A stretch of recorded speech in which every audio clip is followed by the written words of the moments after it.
The demi-humans scattered throughout this world have kept the village of Lag in a state of constant warfare. Kai, a soldier from the village, joins forces with his friend Manso to confront one of the gorilla monsters. However, not even the strength of their friendship can save him, because when it comes to fighting, Kai's skills are utterly worthless. Now, Kai finds himself cornered. Without a doubt, he would have met his end right then, but at the last possible moment, Alha strikes down the gorilla. As the village's appointed guardian, blessed by the land god, he stands as the strongest warrior among them. With terrifying ease, he slices through the gorilla one after another, until finally, he stands before the gorilla guardian. You'd expect this, the mightiest of gorillas, to pose some real difficulty for Alha, yet in mere seconds, he cleaves it clean in half. Now that all the gorillas are taken care of, the soldiers begin slicing into their bodies, and one of them passes Alha, a container filled with a strange liquid. Without hesitation, Alha takes it and drinks the liquid, and right after, his body starts glowing with a red aura. These are known as godstones. Consuming the liquid within is said to boost a person's strength and spiritual energy. So it would seem logical for everyone in the army to drink at least one to grow stronger together. But that's not the case. The rules only permit them to consume tiny drops of it. Each of them gets their drop, and after taking his, Kai can already sense his spiritual power rising. He turns to Manso and asks if he can have a bit more, but sadly, he's just a regular foot soldier, so there's no chance he'll ever be allowed to drink an entire godstone. According to the rules, nearly all the godstones must go to a guardian bearer like Alha, so even though he's already incredibly powerful, he's forced to grow even stronger, while the other soldiers remain stuck at pitifully low power levels. And yet, nobody sees a problem with this system. Back in the village, a grand celebration erupts to commemorate their triumph over the gorillas. Yet even during the feast, portions are strictly divided by rank. The mighty warriors and the chief's children take all meat and wine for themselves, while lowly foot soldiers like Kai are left scraping by with nothing but a meager bowl of soup. The soup honestly isn't all that bad, but Kai can't help wishing he could have some of the good food as well. Unfortunately, that's never going to happen as long as he's stuck as a low-ranking soldier, so he makes a vow to train hard and grow stronger so he can climb up the ranks. Right after the banquet ends, Kai heads outside and begins training with everything he's got. But it's tough to give it his all when he's barely had anything to eat all day. He shouts out that he really wishes he had some rice balls right now. And just a few moments later, Manso appears and asks Kai what exactly rice balls are. Kai admits he isn't entirely certain where the idea came from. The word simply popped into his head one day out of nowhere. Still, he can't shake the feeling that rice balls would be incredibly delicious. There's something weighing on Kai's mind, and he points toward the hill where the village honors its deceased warriors. That particular slope is reserved for soldiers who left behind families, a place constantly visited by grieving loved ones. But in the other side, there's another hill in complete disarray, crowded with the neglected graves of those who died without anyone to mourn them. No one has ever bothered to care for this forgotten patch of land. Orphans like him are destined to end up buried in a place like that when they die, with no one to visit their graves and no trace that they ever existed in the village. That's exactly why Kai wants to become stronger, to survive long enough to live a life that actually means something. And for that, he has no other option but to eat his meager rations and push himself harder in training than anyone else. But even that wouldn't be enough to guarantee he makes it. He'd need some unique advantage, some hidden power to give him an advantage in battle, though he has no idea what that could be. At that very moment in the castle, Alha and his sister Jose are making their way to their father's room. Alha tells Jose there's no need for her to worry about war briefings since she isn't expected to take part in combat like he is. Still, she says she wants to help protect the village too. But Alha brushes her off, saying that a daughter from the chief's family doesn't need to learn how to fight, and no matter how much she pleads, he won't allow it. Jose fumes at the injustice, being barred from battle simply because she's a girl. The universe seems to mock her further when she glances out the window and spots Kai and Manso laughing and sparring together. Manso, older and far more skilled, effortlessly outmatches Kai in their training sessions, leaving Kai with no choice but to desperately focus on defense the entire time. Manso warns Kai that he'll never improve if he doesn't start taking the offensive. Kai finally attempts an attack, but in doing so, leaves himself completely exposed. Manso counters instantly, sending Kai crashing crashing to the ground where his head hits the floor. The impact leaves him with a severe concussion, and suddenly, fragmented memories from his past life in Japan come rushing back. As his consciousness flickers through these memories, he remembers one specific word: magic. However, when he finally wakes up, he has no clue what magic even means, since that word doesn't exist in this world. This isn't the first time Kai has experienced strange memories either, and apparently, in this world, there are quite a few people who see visions like that, but Kai doesn't think it's worth mentioning to anyone. Sure, the memories gave him knowledge about things like rice balls and magic, but none of that really helps him here, especially since magic was just a fairy tale back in Japan anyway. Still, if there were somehow a way for him to actually use magic, he could make a big impression in their next battle, and that would definitely boost his status. Meanwhile, back at the castle, the chief has just gotten a letter from one of the neighboring villages, and it seems they're under attack by orcs. So, in line with the alliance agreement between the two villages, the people of Banya are obligated to head out and provide assistance right away. The chief isn't happy about having to send the soldiers back into battle so soon, especially since they've barely had any time to rest and recover from the fight against the guerrillas. But Olha tells him that it's a soldier's duty to be moved around and to die for the village, so they have no right to complain. Even so, the chief reminds him that the soldiers are still part of the village too, and he shouldn't treat them like they're just disposable pawns. Back in the barracks, Kai is having trouble sleeping because he can't get the idea of magic out of his head. Manso can tell that something is bothering him, so he asks what's wrong. Kai tells him it's not a big deal, but he had a dream about being able to create fire out of nothing. As odd as it might seem, he thought Manso would think this sounds stupid, but to his surprise, Manso admits he's actually heard something like that before. He once heard a tale about a strange traveler who arrived in the village. The man wanted to start a fire, but didn't have any kindling with him, and under normal circumstances, it would have been impossible to do it without the proper tools. Yet, the man just lifted his finger and produced a flame out of thin air. Kai is surprised to hear that there's actually a record of someone using magic, but Manso reminds him that he only heard it from an old story, so there's no guarantee that it is true. Even so, hearing that story has motivated Kai to try learning to use magic. So the next day he heads out and finds a secluded spot so he can start training. He isn't entirely sure how magic functions, but from what he remembers, it seems to require some kind of enigmatic energy. The closest thing Kai can compare it to would be spiritual energy, so he decides to give that a try. Extending his finger, he orders his spiritual energy to manifest as fire, yet it's not quite so simple. It dawns on him that he likely needs to concentrate his spiritual energy first, so he starts attempting to channel it through his godstone. But no matter how hard he focuses, nothing changes. Meanwhile, orcs have been sighted just outside the neighboring village, and they've already killed a dozen soldiers, so the rest of the soldiers assemble to fight back. The soldiers wait outside the forest to see if the orcs are still there, and as soon as they spot the orcs, they charge in. The orcs start their attack too, but Manso quickly manages to stab one right through the heart. Wanting to get a kill of his own, Kai rushes forward, but one of the orcs hurls a corpse at him, slamming Kai against a tree and pinning him down. The orc then approaches, ready to strike Kai down, but before it can, a volley of arrows hits it, and Manso finishes it off. Manso shouts at Kai for charging ahead alone and orders him to return to the formation, but it seems Kai injured his leg when he got hit and now can't walk on his own. At the same time, Olha is tearing through the orcs, and once they realize he's far too powerful for them to handle, they all begin to retreat. But Olha has no intention of letting them escape, so he abandons the rest of the soldiers and takes off after the fleeing orcs. That pretty much leaves them to deal with the remaining orcs on their own, and considering how hard it is for them to fight the orcs on their own, the soldiers are cooked. The squad leader orders all the soldiers to run and scatter so most of them can survive. But with Kai's injured leg, he and Manso have no chance of escaping the orc. Kai refuses to hold his friends back because of him, so he stops Manso and urges him to keep going alone. Manso is unwilling to abandon Kai, but deep down, he understands there's no other option. With regret, he apologizes and swears he'll pay his respects at Kai's grave. Then, Manso runs away in one direction while Kai crawls away in the opposite direction. He knows there's no way he can win, but he still refuses to give up on his life. So when he hears the orc getting closer, he tries to cast fire magic to protect protect himself, but it still doesn't work. Moments later, the orc hurls its blade at Kai, hitting him in the shoulder and leaving him badly wounded. On the upside, the brush with death causes sparks to shoot from Kai's fingertips, so maybe he actually can use magic. The problem is, he might not survive long enough to find out, because the orc bursts out of the bushes and starts choking him. Right then, Kai catches sight of the sparks from his fingertip, and he instantly understands what it means. He raises his hand toward the orc's face, and, using every ounce of strength and willpower he has left, he calls forth flames that burn the creature alive. The orc lets out a scream of agony, and Kai is able to free himself from its grasp. As a result, the orc eventually goes down from the damage it took, and Kai feels proud for finally managing to take down a monster by himself. But there's one small issue. His hand is still burning. He frantically tries to extinguish the flames, but after a few moments, he starts to lose consciousness because the fire is draining all of his spiritual energy. If he doesn't find a way to stop it soon, he's going to die from spiritual energy exhaustion. So he has to come up with something quickly. He just needs to picture his spiritual energy like a dam that he opened when he cast the fire magic. So to put out the flames, all he has to do is stay calm and shut the dam. Staying composed becomes nearly impossible as Kai sees the orc, badly wounded, but still alive. It starts approaching him. With great effort, he finally cuts off his spiritual energy's flow.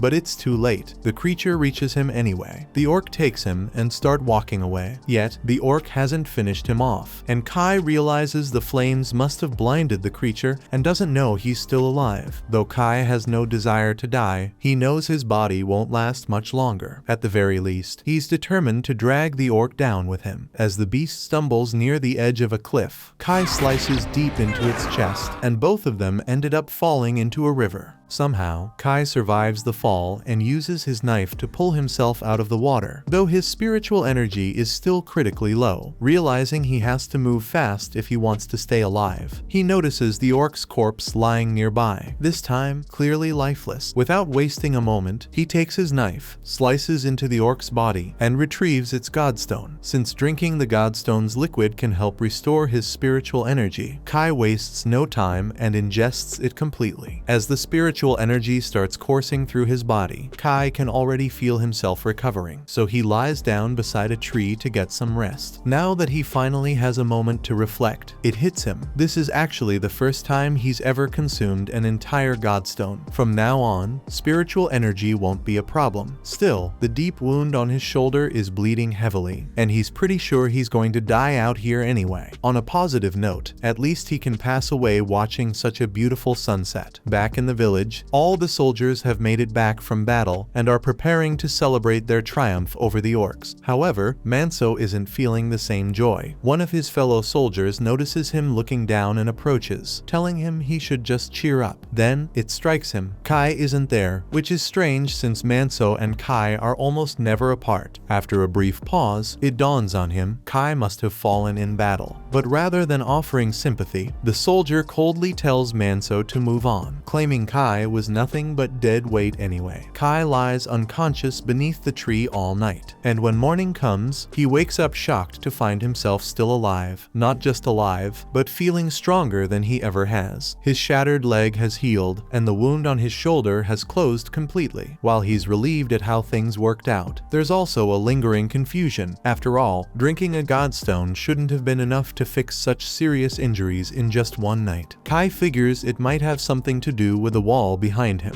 so he turns to check and sees that it's actually a stone covered in strange inscriptions. He tries to read them, but there's too much vines blocking the view, so he decides to use his fire magic to burn it away. The problem is, his magic is way more powerful than it used to be, and the sudden burst sends Kai flying across the valley. As he gets back on his feet, he catches a glimpse of his reflection in the water and is stunned to see a divine crest now etched onto his face. He recognizes it instantly only as the mark of a guardian bearer. But within moments, the markings vanish, leading him to believe he must have imagined it. He heads back over to the stone, hoping to finally get a clear look at the inscriptions, but the writing is in a language he can't decipher, so he decides to give up and start making his way back to the village. He spots a cliff face that seems scalable, so he begins grasping the rocks to make his escape. But suddenly, his divine crest reappears, and he unintentionally shatters the rock he was clinging to. He tumbles back into the valley, initially assuming the rock was frail. Yet, when he seizes another rock, he finds he can effortlessly crush this one too. He figures the Godstone must have given him a massive power boost, and Kai couldn't be happier about it. But just as he's celebrating, a voice calls out, telling him to leave, and he's not about to stick around to see who or what it was. He immediately starts climbing the cliff at full speed. When he reaches the top, he's stunned by how effortlessly he made it up. And now he's even more thrilled about his newfound strength than he was a moment ago. Still, he questions whether this is truly the power of divine protection. The divine crest, known as the mark of a guardian bearer, is said to be a gift from the land gods. Yet Kai has no memory of receiving any power from a god. Maybe it happened while he was unconscious, but until he learns the full story, it's probably best to keep this hidden from the other villagers for the time being. In the village, Manso has just completed preparing a grave for Kai. But at that moment, Kai shows up as if nothing happened. Manso is overjoyed to see Kai again, and life largely returns to normal afterward, with Kai resuming his regular tasks. This time, however, he excels remarkably at his work. He was only supposed to plow a small portion of the field, but in no time, he had plowed the whole area without even breaking a sweat. For a moment, Kai panics, fearing his divine crest might be visible, but after checking his reflection in the water, he confirms his secret remains secure. The crest likely only manifests when he exerts maximum effort, so as long as he avoids overworking, he should be fine. The others notice he seems much stronger than before and ask if something happened. Kai struggles to come up with an excuse, so he simply confesses that he consumed the Godstone from the orc he defeated. Hearing this, the group is stunned. Ordinary soldiers like them rarely get the chance to drink an entire Godstone. However, since Kai was badly wounded and near death, he really had no other option. Actually, during his journey back to the village, he ended up consuming the Godstones of nearly 10 orcs he encountered on the battlefield. This explanation makes perfect sense, so the others finally grasp why Kai has become so powerful. Manso even praises him, congratulating him on managing to return alive. Meanwhile, one of the village women, Elsa, keeps watching Kai for an unusually long time, prompting her friends to start teasing her about it. Around the same time, back in the village, Princess Jose heads to the storage house to speak with the person in charge. He informs her that all the grave offerings have been fully prepared, so she's free to begin the grave cleaning whenever she's ready. Early the next morning, Kai is already out training with his fire magic, and there's no doubt it's become more powerful than before. But as he's in the middle of practicing, Jose approaches and demands an explanation, saying he looks awfully suspicious. Kai has no choice but to obey the princess's direct order, so he explains everything about his fire ability to her. Surprisingly, Jose doesn't appear too shocked, as she's already familiar with similar powers. Typically, those with abilities come from elite families or are trained monks, making Kai somewhat unusual, especially since he shows no signs of exhaustion, despite having likely expended a great deal of spiritual energy. Jose remembers a rumor that Kai gained immense strength after consuming several Godstones, suggesting he possesses a greater reserve of spiritual energy than most. Jose requests that Kai train with her, and he has no grounds to decline. A short while later, the two are sparring with training spears. Though Kai is far stronger than he used to be, Jose, as a guardian bearer, isn't someone he can easily overwhelm without exerting some effort. However, he doesn't want to unintentionally expose his divine crest if he pushes too hard, so he must be careful. After the duel ends, Kai makes his way to the well to fetch some water, genuinely surprised that he was able to complete the training so effortlessly, especially since he had been holding back to avoid exposing his divine crest. This implies that his true power is so overwhelming that even a guardian bearer like Jose wouldn't stand a chance if he were to unleash his full strength. Right at that moment, Jose asks him to bring her some water too, so Kai quickly hurries back to her. As she's washing her face, he takes the chance to ask whether all guardian bearers possess the same level of strength. Jose explains that she's actually among the weaker ones, since both her father and brother are far stronger than she is. A guardian bearer's strength depends on the blessing they receive from their land god, but they also need to train independently if they want to grow stronger. When it comes to training, Jose falls far behind. Strictly speaking, she isn't obligated to train since women in this village aren't expected to fight, but as a guardian bearer, she has a responsibility to defend the village in battle, meaning she must grow stronger too. And the role of being a guardian bearer isn't just about victory in the battlefield. It goes beyond that. Kai is puzzled, but just as he's about to ask her to clarify, the morning bell rings for wake up. Since Jose isn't actually allowed to be out here, she needs to hurry back to the castle before anyone spots her. As she prepares to leave, Kai quickly stops her with one last question. What exactly did she mean when she said guardian bearers have a purpose beyond just winning battles? She has developed an affection for Kai and wishes to clarify things for him, but the rules forbid it. Instead, she invites him to join her on her monthly grave cleaning duty. Her land god is enshrined in Eda village, so she'll arrange for Kai to accompany her, and once they're there, she'll be able to reveal everything. Kai agrees to join, and a few days later, Jose sets out for the village along with Kai and a handful of soldiers. They've been tasked with protecting Jose in case anything goes wrong, since the area falls within ape territory. However, the soldiers find it a bit strange that they were suddenly picked to escort Jose, especially when it's usually another squad that handles this kind of mission. A soldier from Kai's squad mentions hearing a rumor that Jose specifically asked for Kai to join her, which is why their whole unit got pulled into this assignment. He turns to Kai and asks if it's true. Kai starts to answer, but before he can finish, Manso cuts him off, telling the others to back off because there's absolutely no way the princess would even recognize him. The others find it difficult to accept that Kai is friends with the princess, yet they remain envious of him nonetheless. Eventually, they reach the village, and to Kai's astonishment, it's nothing more than a heap of ruins. Years ago, monsters overran the village, forcing the villagers to abandon it. Yet the gravestone remains standing, and as followers of the land god, they're still bound by duty to tend to it. Even though this village's land god has grown so weak that nothing grows in the soil anymore. At that moment, Jose walks over and says she wants to explore the village a bit, so she'll need someone to escort her. The man instantly volunteers to escort Jose, but she says she'd prefer for Kai to go with her instead. So Kai and Jose begin walking through the village, and when they arrive at a small flower garden, Jose drops to her knees and begins to pray. Kai is curious and wants to ask what she's doing, but she insists on complete silence and tells him not to speak. Red aura suddenly begins to pour out of Jose's body onto the flowers, and when she is done, she explains that she was simply praying for the land god's grace to gather here. This is a job that only guardian bearers bound to a land god can do, but since this village was abandoned, her land god's spirit has grown very weak, which is part of the reason why she isn't as strong as her brother or her father. While Lag village thrives in producing abundant crops due to her father's strength, Jose struggles to sustain even this small flower garden with her abilities. Because of this, Jose's father has never slackened in his training, knowing that if he allowed himself to weaken, it could spell the end for Lag village entirely. While land gods do grant power to the guardian bearers, that power is dependent on how strong the individual is, which is why all the guardian bearers have to train and drink a ton of godstones. Kai and Jose eventually rejoin the rest of the group, and it's time to clean the gravestone, so they all venture into the ruins while a few soldiers remain behind to keep watch. As Kai and Jose work on cleaning the gravestone, he examines it closely and recognizes it as identical to the stone he encountered in the valley. And when he touches the inscription on this one, all the words are automatically translated in his head. The inscription mentions the name of the land god that this gravestone belongs to, so Kai goes around to the other side to read more. But for some reason, he can't read this part of the text. He's able to recognize certain words like pact and temple, but they don't come together as a full sentence, so he can't figure out what it's supposed to mean. Jose Jose sees Kai mumbling to himself and asks if something's wrong. Kai's just about to respond, but then he gets distracted by Jose's chest and quickly looks away, choosing to stay silent. Just then, soldiers burst in and alert everyone that a group of apes is approaching. Everyone hurries outside and starts concealing the grave. However, before they can escape, the apes arrive. The captain quickly commands Kai and Manso to take Jose safely to the village, while the others stay behind to hold them off.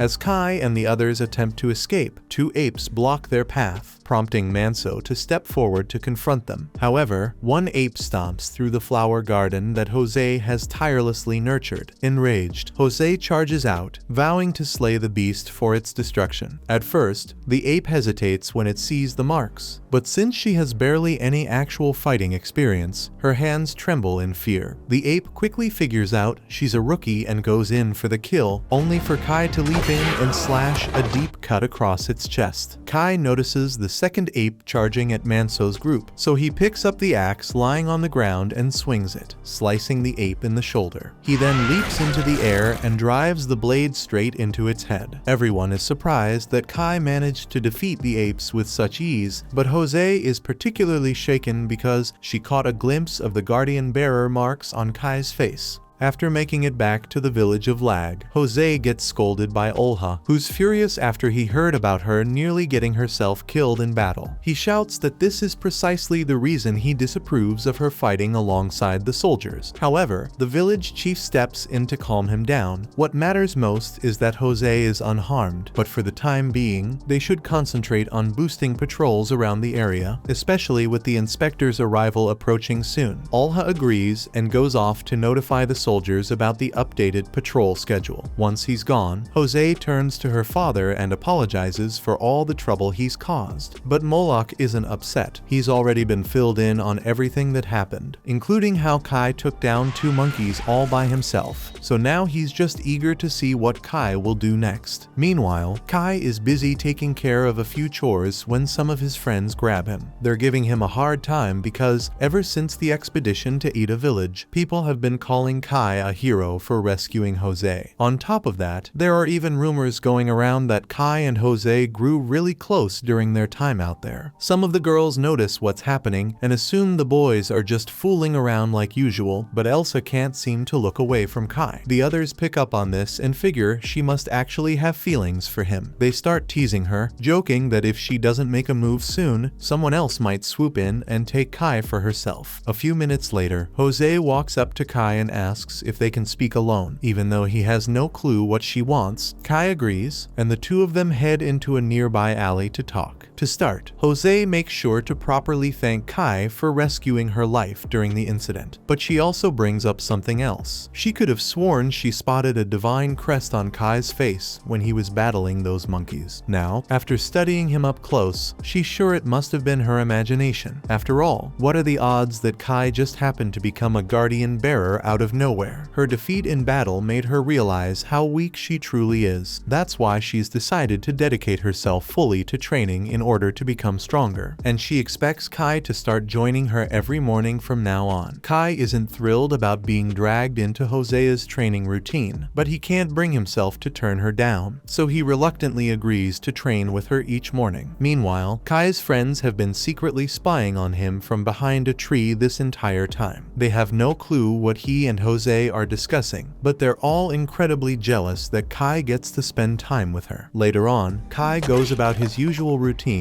and begins splitting firewood when Elsa unexpectedly approaches, carrying a bowl of water. Kai glances up and asks if she brought it for him. Elsa nods, explaining she figured he might need a drink after working so hard under the sun. Kai thanks her for looking out for him. At that moment, one of Elsa's friends approaches and urges her to hurry, as they still have tasks to complete. Kai assumes she was simply being kind, but Manso sees through Elsa's intentions and remarks to Kai that he's a unfortunate guy. Right then, Kai catches the sound of an unusual bird call in the distance, and it reminds him of the one from the valley, though he can't figure out why it's happening here. That same night, Kai attempts to fall asleep, but the persistent bird cry keeps reaching his ears. Eventually, he gives up, climbs out of bed, and makes up his mind to track it down. A massive wall surrounds the village, but with Kai's current strength, he effortlessly leaps over it in a single bound. He then sprints all the way back to the valley where everything began. When he arrives at the tree, he notices the stone once again. Now that he understands it's the gravestone of a god, he attempts to read it, but for some reason, he still can't. Even so, he expresses his gratitude to the god for saving him and spends the rest of the night carefully cleaning the stone. Before he leaves, he places a small offering in front of it, but on the way back, he starts to feel a bit hungry, so he drinks from the river and grabs some fruit from a nearby tree. He's surprised by how much food the forest provides, which makes him wish he could actually live out here, and then he had an idea. He could just build a house for himself right in this place. However, building a house means he'll need wood, so he scales a nearby cliff until he spots a tall, sturdy tree perfect for cutting down. But now that he's standing right in front of it, he realizes he has no idea how to actually chop it down. He does have his dagger, but that's far too small to handle a tree this thick. Thinking quickly, Kai decides to use his fire magic, increasing its intensity until it shapes into a blazing blade around his hand. Unfortunately, since the tree is made of wood, his fiery slash accidentally ignites the surrounding forest. Thankfully, he manages to extinguish the flames before they spread too far, but he still needs to figure out how to fell this tree. If he could summon fire from nothing, surely he could come up with a way to chop through wood. Just then, a memory from his past life surges through his mind, and suddenly, Kai recalls everything about molecular structures. He realizes that to cut down the tree, all he needs to do is disrupt the bonds between its molecules. Pressing his palm against the tree, he focuses, channeling his spiritual energy in a new way, shaping it into a force that could slice straight through the tree's very trunk. Yet, before he can perfect the technique, he hears a sound nearby, coming from the valley's direction. Curious, he chooses to investigate. Taking a closer look at the tree, we notice that Kai indeed succeeded in cutting part of the tree's molecules. Upon reaching the valley, Kai spots what appears to be a group of kids using some kind of climbing gear, preparing to descend into the valley. Uncertain of their motives, but knowing it's his responsibility to guard the valley, Kai leaps into action, fully ready to knock some sense into a few of them. To his shock, as he gets a better look, he realizes these aren't children at all. They're short people. Their leader moves forward and introduces himself as Porek, who is the chief of the Kora people. Kai has no knowledge of the Koras before this moment, and he finds it odd that their leader speaks the human language with such fluency. Porek goes on to explain that he and his people often trade goods with human merchants, and it seems humans hold their goods in high standard. Porek wishes to apologize for arriving here without asking for permission first. He clarifies that they've come to honor an ancient pact made with the great valley god who dwells in this place. Based on what they understand, the valley god takes the form of a human. Because of this, they are convinced that Kai must be the valley god. Porek goes on to explain that the Koras have quietly lived in these woods for generations while worshipping the land gods, but a few days ago, the pigs attacked them in an attempt to take their land god. The Koras are really weak, so they stood no chance of winning and were forced to flee their home. Porek speaks to Kai, calling him an ancient arbitration god, and pleads for his assistance in taking back their homeland. Kai struggles to make sense of everything, but before anything else, he needs to understand what an arbitration god even is. Porek elaborates that, according to the legends, an arbitration god is a being granted the power of all creation to safeguard the forest's creatures. Yet Kai remains skeptical, finding it difficult to accept that the legend could possibly be referring to him. Just then, one of the dwarfs speaks up and says he doesn't believe Kai is an arbitration god because the legends say an arbitration god should be a fierce warrior who punishes those who disturb the peace of their land, and Kai doesn't look fierce in the slightest. unnoticed. However, Porek says he is absolutely certain that Kai is the arbitration god because he can see it clear as day. Years ago, Porek once incurred the wrath of the valley god by entering this valley without permission, and as punishment, the valley god took both of his eyes. However, in return, Porek was granted the power to perceive the spiritual energy surrounding him, and when he observes Kai, he can clearly see the essence of the valley god coursing within him. He insists is undeniable proof that Kai has been blessed by the valley god's protection. Not only that, they've already presented a sacrifice, so now Kai has no choice but to help them. Kai gets confused by the mention of a sacrifice, so Porek explains that earlier today he sacrificed his granddaughter Arua to the valley. Kai panics and asks them to show him where they left Arua, so they lead him to the rope that Arua used to descend into the valley, but that rope snapped a while ago, so she probably fell to her doom. Kai leaps down into the valley and discovers Arua's body lying at the bottom. Miraculously, she's still alive, but the severe blood loss means time is running out. Remembering how his own wounds mysteriously healed when he first arrived here, Kai attempts to replicate the process using magic. He focuses on picturing her injuries healing themselves. As he concentrates, he can somehow perceive the very fabric of Arua's tissues, allowing him to target each damaged cell. Channeling his magic, he works to restore her wounded flesh. With this newfound understanding, Kai successfully closes Arua's wounds. Kai is genuinely surprised that actually worked. However, it seems Arua will need some time to recover before she can stand again. Meanwhile, Kai notices a disturbance at the valley's edge and realizes the orcs have launched an attack. The Korers are nearly helpless against the enormous orcs, leaving them with little they can do. But suddenly, Kai appears, saving them by driving his blade through one of the orcs' chests. While he was away, several Korers had already been slain, and the one responsible is the orc leader. The orc leader shows its divine crest, trying to frighten Kai, yet its cleaver remains drenched in the blood of the slaughter Korers. Because of this, Kai refuses to back down, not until he has his vengeance, and he isn't the only one filled with rage, as he hears a voice begins in his head, urging him to slaughter the orc and fill its heart with terror before its end. Kai understands the voice belongs to the valley god, and as the guardian bearer of the valley god, he stands ready to fulfill its command. However, before Kai can start the fight, Porek steps up and offers to join him. He might not be as strong as Kai, but as a guardian bearer himself, he's more than capable in battle. Kai is grateful for the backup. It'll make things much simpler. And to make sure the orcs understand exactly what they're facing, Kai turns toward them and activates his own divine crest. The smug looks on the orcs' faces vanish as the orcs realize that they're now up against two guardian bearers. Still, their leader orders them to attack anyways. The orcs rush forward, and Kai swiftly cuts down both of them. One tries to ambush Kai while he's distracted, but Porek dashes in and strikes it down to shield him. Kai nods in gratitude, though Porek admits he can only handle the weaker foes. With that, he tells Kai he'll have to face the orc guardian bearer alone. Kai grabs a cleaver and begins approaching the last orc. The orc, sensing its doom, attempts to plead for mercy. This one can speak the human tongue and tells Kai there's no need for conflict, as the orc only meant to target the Korers. It claims it had no intention of offending Kai. Under ordinary circumstances, Kai wouldn't be this furious. But the orcs didn't just slaughter numerous Korers. They committed this atrocity within Kai's own valley. Seeing the blue divine energy radiating from Kai's body, the orc begins pleading for his life. Yet Kai feels no pity for him. The orc launches a desperate attack in an attempt to survive, but Kai slices off its arm with his energy blade and drives the weapon through the orc's chest to extract its godstone. Watching this unfold, Porek becomes more convinced than ever that Kai truly is the arbitration god, the very same deity who once took his eyes, a god who has safeguarded the world since before the era of gods. For the first time, Kai has taken the life of a guardian bearer, and Porek reveals that consuming a guardian bearer's godstone allows one to acquire the abilities of the fallen guardian. Unlike an ordinary godstone, this one is far more powerful, meaning it should grant Kai a significant increase in strength. Kai splits the godstone into two pieces, yet before drinking his share, he offers part of it to Porek. Porek questions whether Kai is certain about giving him a portion, but Kai insists that Porek deserves it after aiding him in the battle against the orcs. After a moment, Porek accepts the gift and expresses his gratitude for Kai's kindness. After drinking the Godstone, Porek immediately drops to his knees, caught off guard by the intense potency of the Guardian Bearer's power, far stronger than he expected. At first, Kai appears unaffected, but moments later, he collapses to the ground in pain.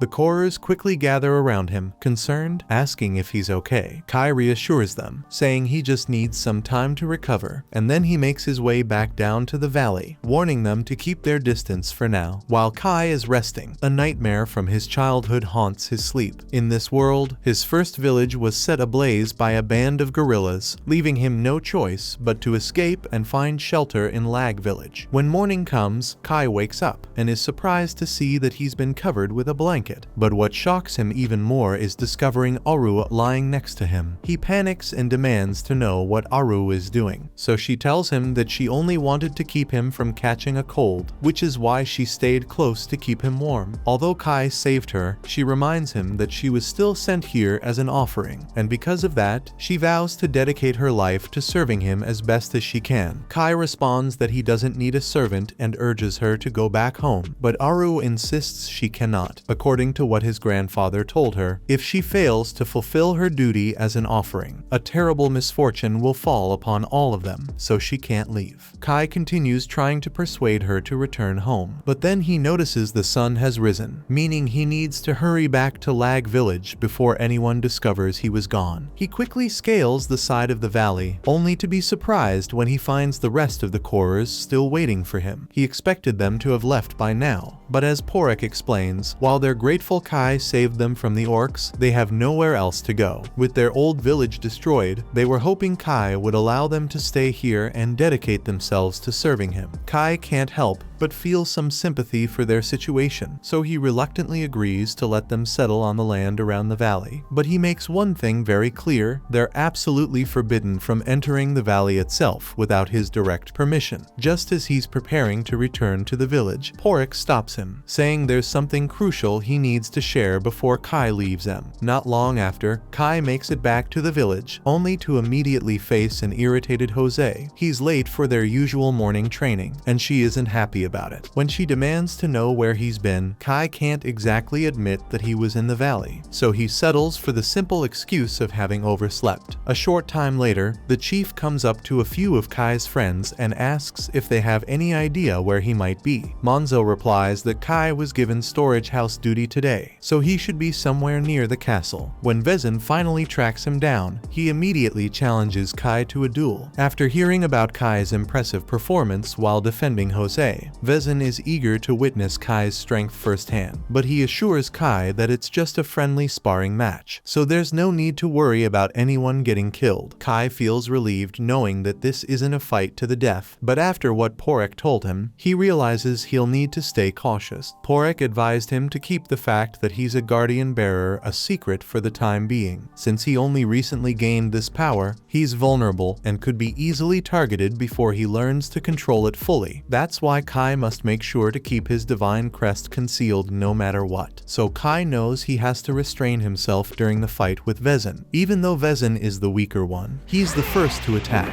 prompting Kai to leap aside and evade each incoming blow. However, as the battle heats up, Kai starts getting too fired up, causing his divine crest to appear. He quickly pulls himself together and manages to suppress it, making the crest disappear. But with the duel still underway, Kai pushes forward and lands a strike on Vezin with his spear. Unfortunately, Vezin's durability is so extreme that when Kai strikes him, the spear snaps in half, leaving Kai no choice but to fight empty-handed. To his credit, Kai refuses to back down, but this determination leads to him getting brutally kicked away. The impact knocks him out, leaving leaving him gasping and unable to continue. Luckily for Kai, Vezin seems content with how the fight played out and doesn't press further. He reaches out a hand to help Kai back to his feet, and having taken a liking to him, he declares that starting tomorrow, he will personally take charge of Kai's training. Kai isn't exactly thrilled about the idea, but he knows he can't turn down an offer from the chief. Jose is impressed that Kai managed to hold his own so well against her father, but Alha doesn't share the same sentiment, still viewing Kai as nothing more than an ordinary commoner. Meanwhile, Jose is already caught up thinking about her next training together. Once Vezin heads off, Monzo and the rest of Kai's friends come by to check on him, and after making sure he's alright, they burst into laughter since he ended up training with Vezin. With both Jose and Vezin constantly pulling him in every direction, Kai hasn't had the chance to leave the village for quite some time, but tonight, he finally gets the chance to slip away. Kai makes his way back to the valley, feeling excited to return, but then he notices a house and immediately gets upset, thinking the Korers moved in even after he warned them the area was off limits. But when he goes to investigate, he finds out it was only Eru. Although Kai had forbidden the Korers from entering the valley, Eru had never actually left. On top of that, she had been getting ready for Kai's return, and even brings out a plate of food she prepared just for him. Kai was on the verge of telling her to leave, but then he catches sight of the food she prepared, and suddenly, he no longer has any objections to Aru staying in the valley. Aru inquires if he enjoys the meal she made, and Kai responds by saying it's delicious. However, beyond just the taste, this is the biggest portion he's ever had the chance to enjoy. He almost finds himself wishing he could remain here indefinitely, since the servings he gets back in the village are typically very small. The next day, Kai is surprised because when he heads to the buffet to collect his daily meal, he's handed a fairly generous portion. The woman explains that she's giving him extra because he's been putting in a lot of effort recently. Kai appreciates the additional food, but his friends grow envious and question why he's the only one receiving special treatment. In response, she points out that they've been slacking all day, so if they want bigger portions, they'll need to start working harder for it. Meanwhile, across the buffet, Elsa is busy serving other villagers, but she's so distracted staring at Kai that she ends up piling way too much food onto this guy's plate. Now, she has to try and talk him into giving the extra portion back. In the coming days, Kai persists with his nightly ritual of slipping out of the village to monitor the valley. While there, he chooses to assist Aru in constructing a house. However, completing it in a single day is impossible, so he begins by chopping a tree using his energy blade. The next morning, he returns to the village and spends the day training with Jose. Then that night, he goes back to the valley to continue building. He gets used to coming and going without anyone noticing him, and he really enjoys life in both villages. One day, Kai and his companions are assigned the task of relocating a massive boulder to clear room for new fields. Despite their collective efforts, they're unable to move it even slightly. Noticing their struggle, Vezin steps forward to lend a hand. For now, everyone clears a path for him, and Vezin grabs the boulder, moving it with all his might, even for someone with Vezin's immense strength. A boulder of this size is no easy task. Yet, after a few moments of effort, he finally pries the massive rock free from the earth and even manages to raise it above his head. With the obstacle removed, the land is now clear for farming, and this new stretch of fertile soil means the village of Lag will thrive like never before. Seeing this, Vezin can't help but feel satisfied. Watching Vezin in that state inspires Kai to strive to become a great guardian bearer like him. So that night, while he's in the valley, Kai begins practicing with his powers and tries to make a flower bloom. But regardless of how much energy he channels into it, the flower refuses to react. Although Kai is physically strong now, there's still so much he has to learn before he can truly consider himself a rightful guardian bearer. The next morning, Kai returns to the village, and normally no one wakes up this early in the morning. But today, Kai runs into Elsa in the flower fields. He asks her why she's up so early, and she explains that she just wants to admire the flowers while they are in bloom. Kai never really noticed the flowers much before, but even he has to acknowledge how lovely they look. Elsa mentions that these blossoms remind her of the ones from their childhood village, the place where they both grew up. Kai seems puzzled by her comment, so Elsa continues, explaining how, even as their village burned, they still made an effort to save the flowers. It takes Kai a moment, but he soon recalls that Elsa was also from his original village. Elsa is upset that Kai failed to recognize her, given she was by his side when their village was destroyed. Kai comments that he was very young at the time, so many of his memories remain unclear. Kai might not have noticed Elsa, but she has certainly been observing him, and she finds it remarkable that he managed to gain Vezin's notice. Yet, Kai explains to her that he still has much to improve, as he considers himself weak compared to Vezin. He has a great deal to learn if he hopes to grow stronger, since that's the only path to his survival. Elsa recalls Kai saying those exact words on the day their village was engulfed in flames, but Kai's memory is still a little hazy, so she begins to recount what took place. As all the villagers were trying to flee, a gorilla suddenly ambushed them, and since none of them had any combat skills, they were basically helpless and on the verge of being massacred. But without hesitation, Kai